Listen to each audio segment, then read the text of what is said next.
When the Anunnaki arrived, they were on one aspect of this dome landmass, and the Anuhazi, or the Lyrans that had stepped down into this plane that were working with this planet, were on another side. And the Anunnaki were doing their thing, experimenting on the local species. And what happened was, as they were discarding their rejects, they were having a hard time controlling the local species. Those folks started migrating over to the land masses where the Anunnaki were.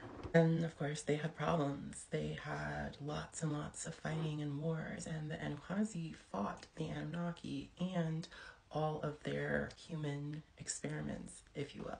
But after a time, after a long time, they did broker a peace treaty. Were there, they were part of the land.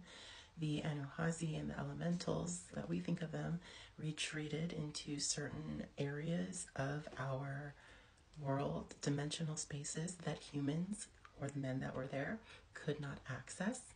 And they had a peace treaty for a long, long time.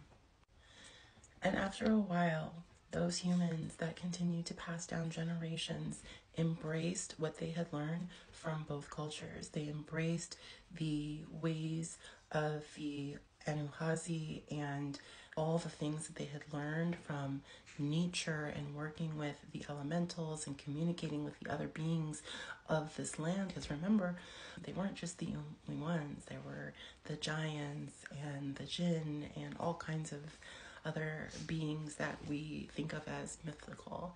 And they also still had the genetic sequencing that the Anunnaki had embedded in their DNA. So they still carried with it the advanced knowledge of energy and how to manipulate it and how to work with different, coding and patterns. These things were the foundation for humanity, for the Terrans. When we talk about the Anunnaki, it's really easy to have these feelings and think that there's something negative about it. And really the situation is, at this point, there's multiple allies that are coming together because we have to make sure we are prepared to move the earth the way it needs to move for this ascension cycle. We have a greater enemy, foe, whatever you want to call it. We're not talking about light and dark and good and bad. We're essentially just talking about how do we evolve our planet, how do we evolve ourselves and keep it on the proper trajectory that we need to make sure we're going the path towards those higher realms, to restore the access to the places that we have been cut off from. The outside force that wants to keep us from rejoining the higher realms, from regaining our power, from staying on the path of ascension.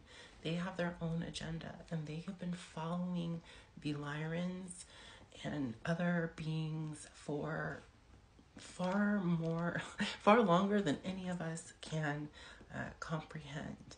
And at certain points in the ascension cycle, especially when the world feels very, very hopeless, this is the ripe time for this particular energy to come in and try to take root again in the planet. To be clear, they never left, but that time is really when they find their strength and their power, because they feed off of fear. They feed off of you putting your energy into things related to fear.